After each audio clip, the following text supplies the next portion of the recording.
Welcome back to In the News, y'all. I'm your host and future potential Uber driver, Nick Knappenberger. So, on this show, I've spent a lot of time talking to people about how they feel the news represents them and their goals and their professions and all that good stuff. Today's interview is going to be slightly different. We're going to talk to the news herself. That's a bit of hyperbole on my part. We're actually going to be talking to Jennifer Fuller Flath. She's actually a broadcast journalist who's been working in the news industry for a while now. And so I wanted to get her perspective on all these things and bring it down to a more personal level as someone who works in the news industry. So please welcome Jennifer. Hope y'all enjoy. Hey guys, welcome to this new episode. My guest today is Jennifer Fuller Flath.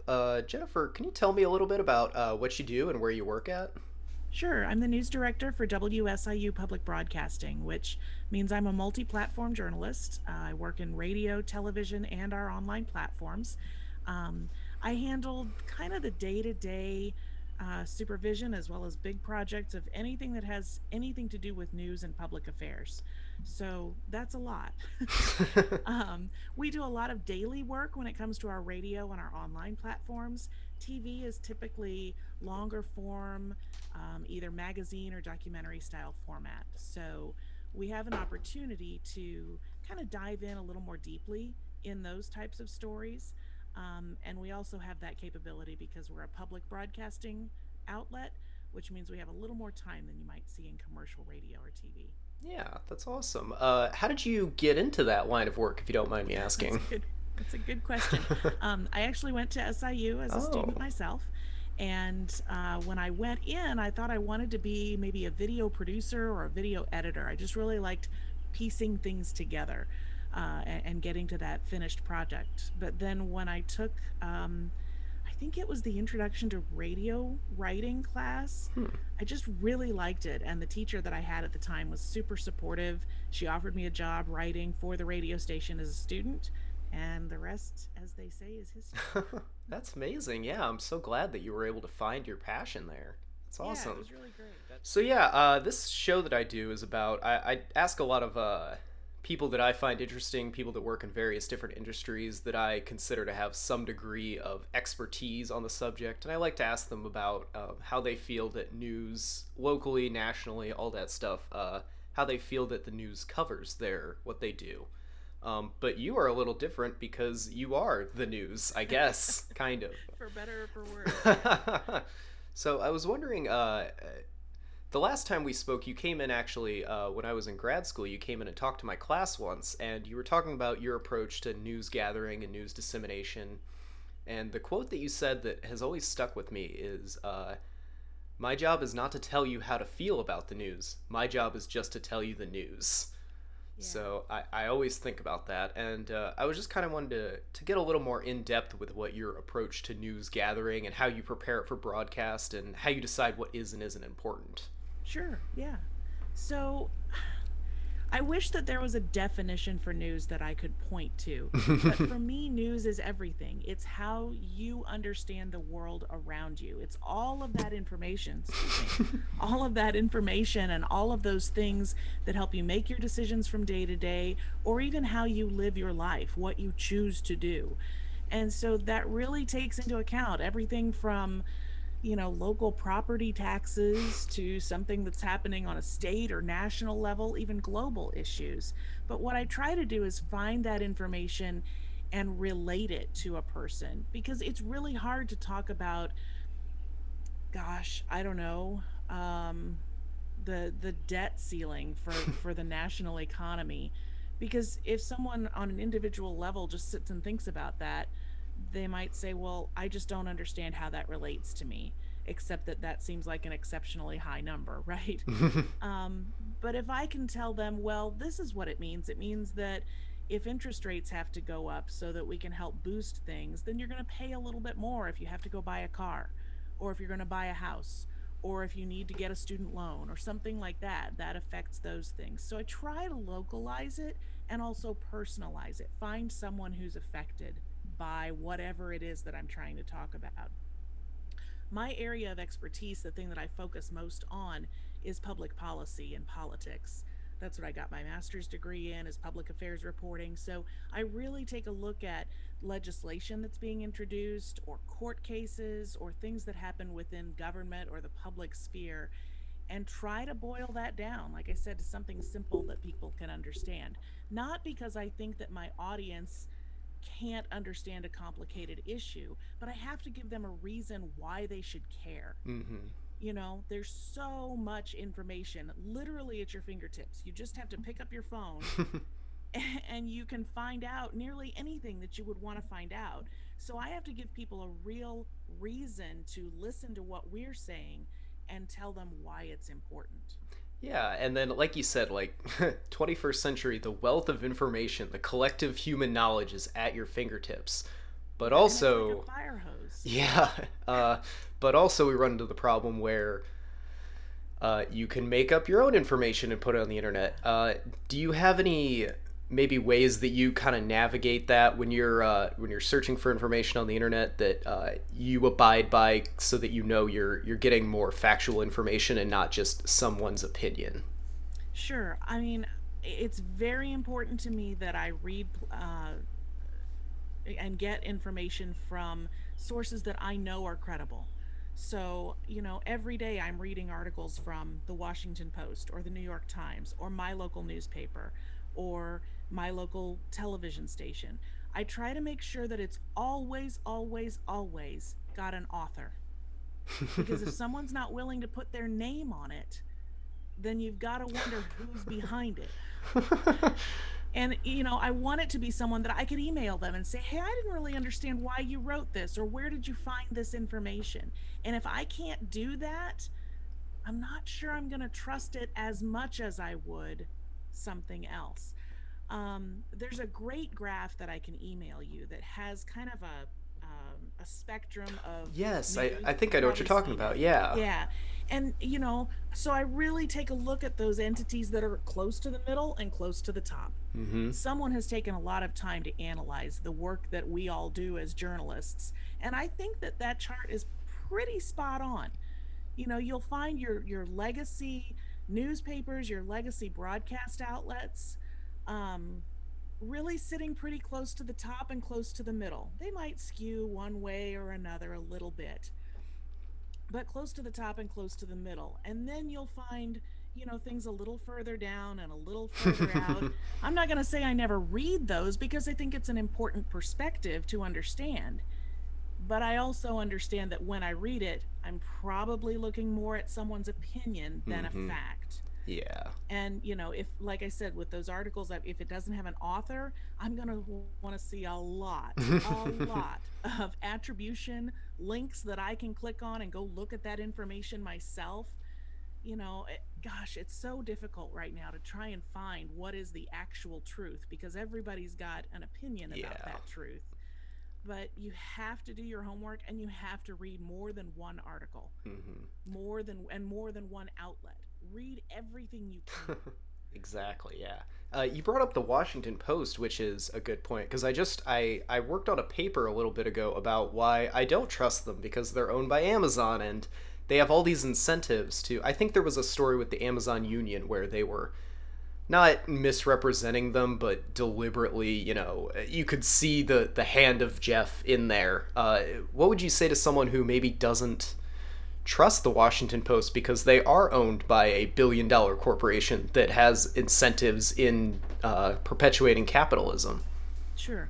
Understanding ownership is tricky. It Hmm. really is. Especially Um, nowadays with how many. yeah, and things change hands so quickly, and you're never really sure exactly what's going on. And, sometimes you see owners that are opportunistic. So one week they may be giving a lot of money to something that appears to be conservative, but then another week they may be giving to something that looks more progressive or liberal. So, understanding what you're looking at is really, really important. Hmm. The reason I still trust outlets like the Washington Post, with that particular story set aside, is there are strict firewalls that almost every newsroom I know of sets up, that says, I don't care who my owner is, I do not report to that owner. Our Okay. newsroom is in the business of journalism. And if that makes our ownership mad, we're willing to take that risk.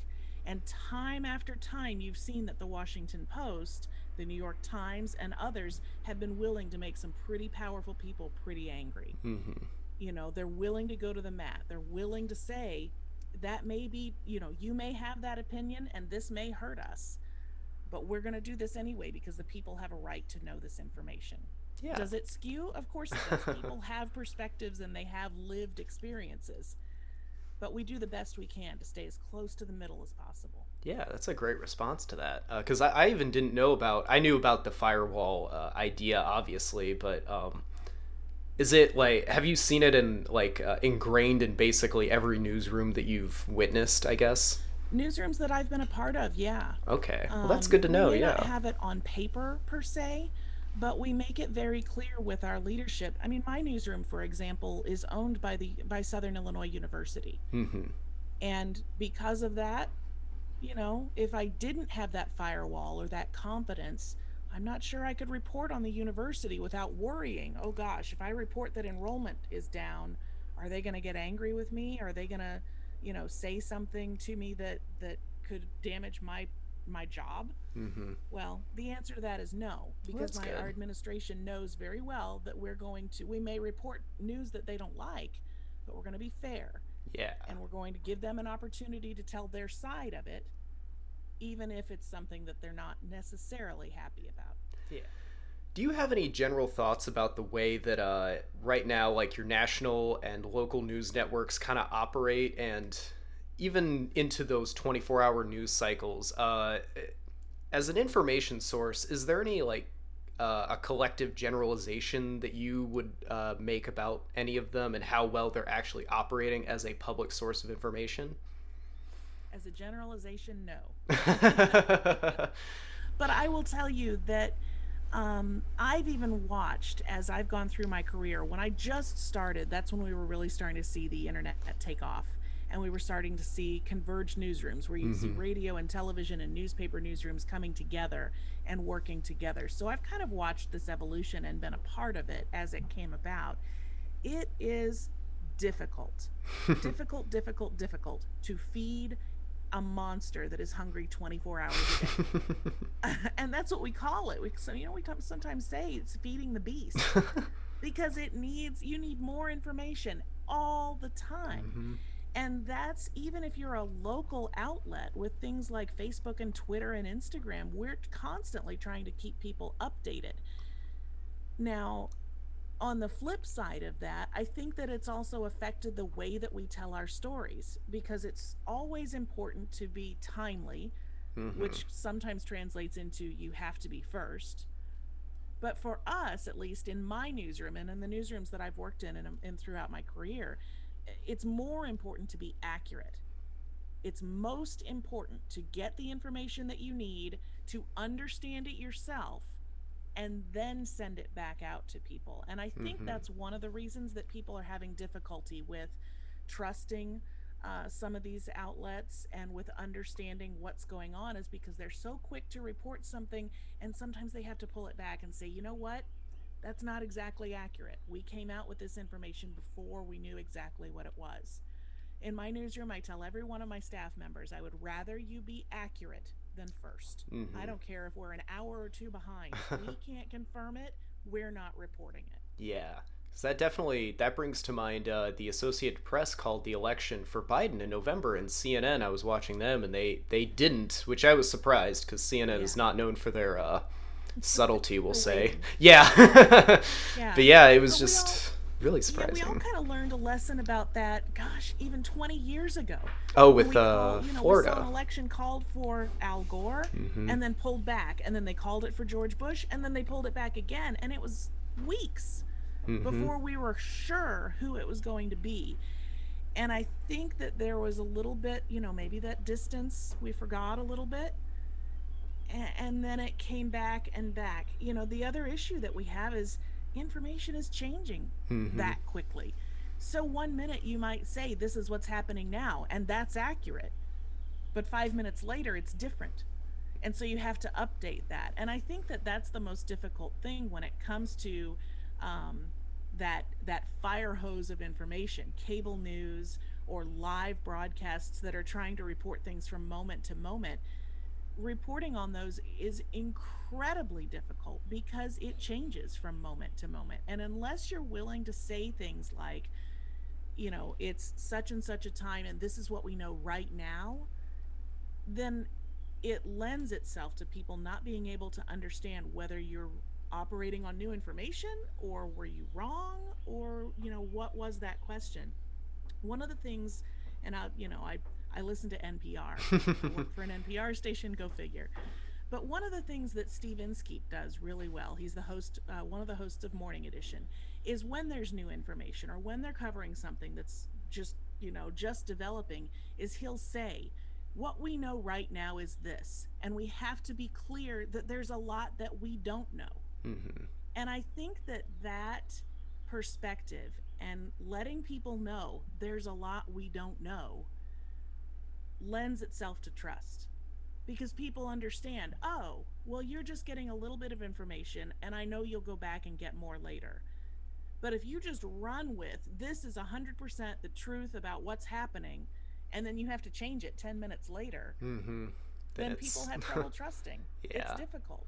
Can't And you have recommend. to show your humanity a little bit, I think. Yeah, exactly. I also can't recommend Morning Hour, as you said. I listen to it a lot, so would watch or listen to, I guess. Yeah, Uh, yeah. but yeah, so are there any? You kind of already covered this, but are there any like news sources or outlets that you particularly trust over others, and if so, why? Um, I guess maybe also like wire services or anything of that nature would sure. also be included in this. I think that it all has to start with this. We've all seen in every aspect of the economy how technology has changed Mm-hmm. how people work. And in many cases, it means that, you see manufacturing operations close because they now have a robot to do Yeah, something, good old right? technological determinism. Exactly. That happens in news too. And so there are far fewer journalists cranking out far more information than you ever saw 20 or 30 years ago. So it's impossible to compare journalism today to journalism in even the 90s. So keep that in mind. The Associated Press does a great job. I think Reuters does a pretty good job too. I trust Reuters more on national and international stuff because they don't have a lot of small local bureaus. Mm-hmm. And the AP is getting that way a little bit too. Um, I trust my local TV news stations, if for no other reason than I know those reporters. I see Mm-hmm. them in the community. I know that they're living among people like me. And so I know that they're not going to want to tell a story wrong because they Yeah. have to face those people from Mm-hmm. day to day. National news is a little bit harder for me to parse out who I would go to. I work for a PBS and NPR station, so I listen to NPR and I watch PBS. But I also watch NBC Nightly News or ABC World News Tonight, whatever the case may be, if for no other reason than I want to see everybody else's perspective. Yeah. If you all cover the president's news conference, do you all write the same story? And a lot of times the answer is no. So I want to see, well, what part of that 30-minute speech did you focus on? And what part of that 30-minute speech did NBC or CBS or Fox or CNN? What did they all focus on? And that's how you can really start to see if there's a narrative, if Mm-hmm. there's a perspective that may lean one direction or another, if they're constantly harping on just one thing. Uh, there's good and bad to the fact that we have such polarized news right now. The good news is you can find something that you understand because it's in a perspective that you know. But the bad thing is you don't know about the other perspectives, Mm-hmm. and you don't know what other people are saying. And so it's really important that even if you disagree with it, you read it, you Mm-hmm. watch it, you listen to it, so that you understand the world around you, because not everyone around you has that same perspective. Yeah. Do you feel like that? I'm gonna call it an echo chamber effect almost, but Mm-hmm. that like that's kind of symptomatic of where we're going lately, especially with the 1/6 riots, just Trump in general, all this distrust of the mainstream media, and I'm also going to use every show I use this opportunity. Local papers are the best. If your town has a local paper, you're like way less likely to get polluted in.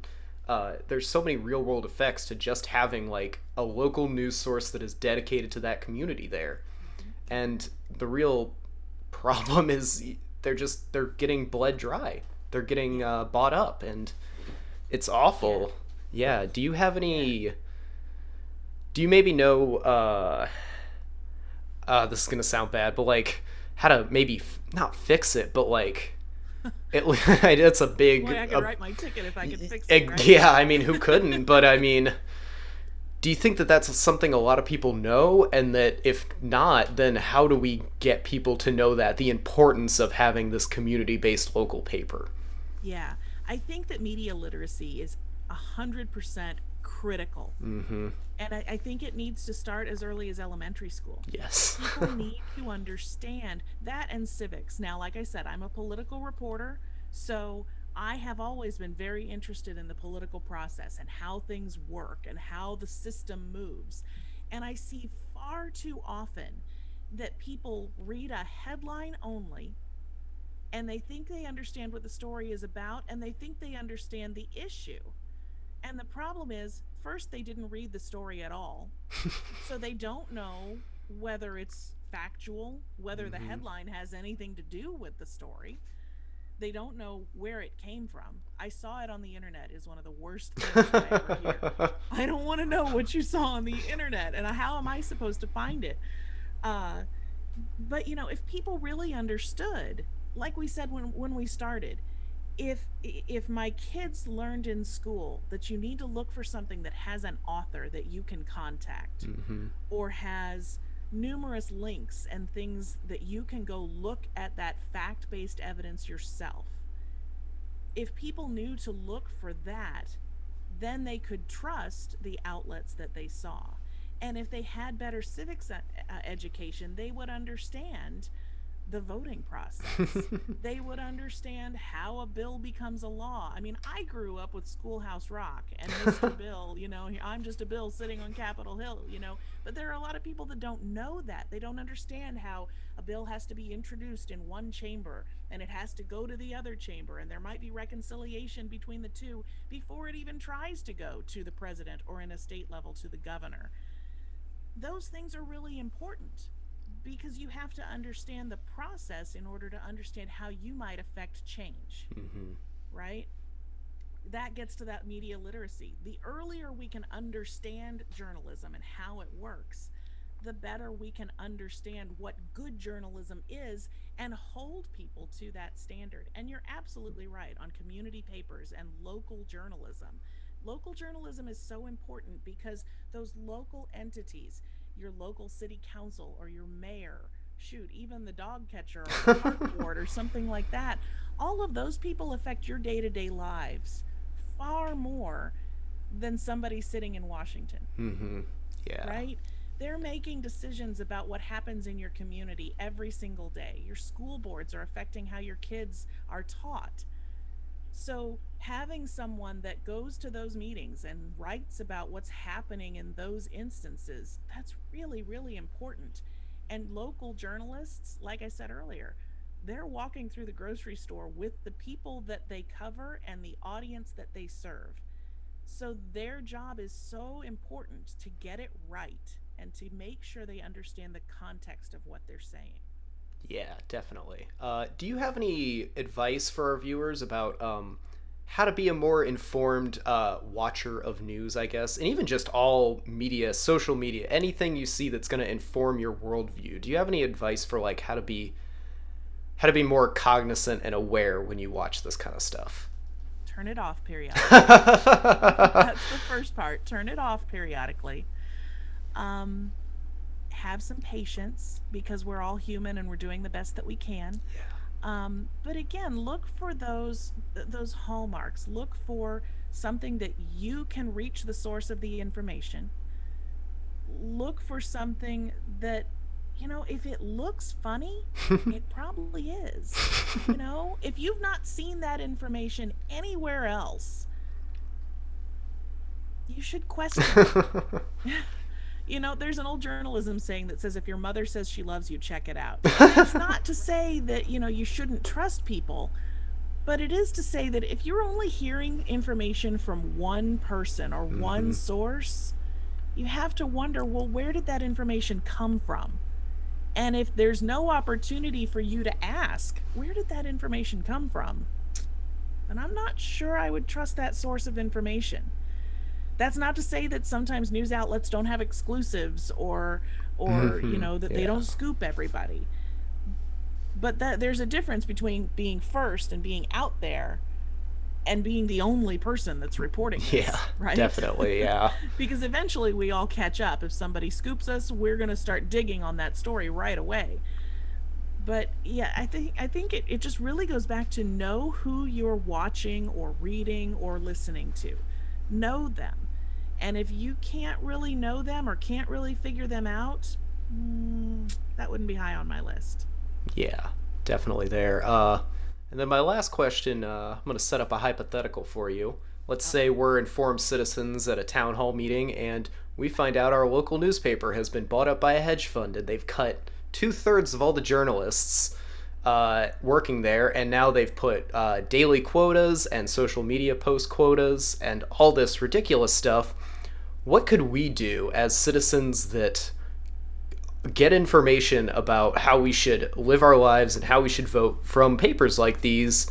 How should we demand for better news when that's the case?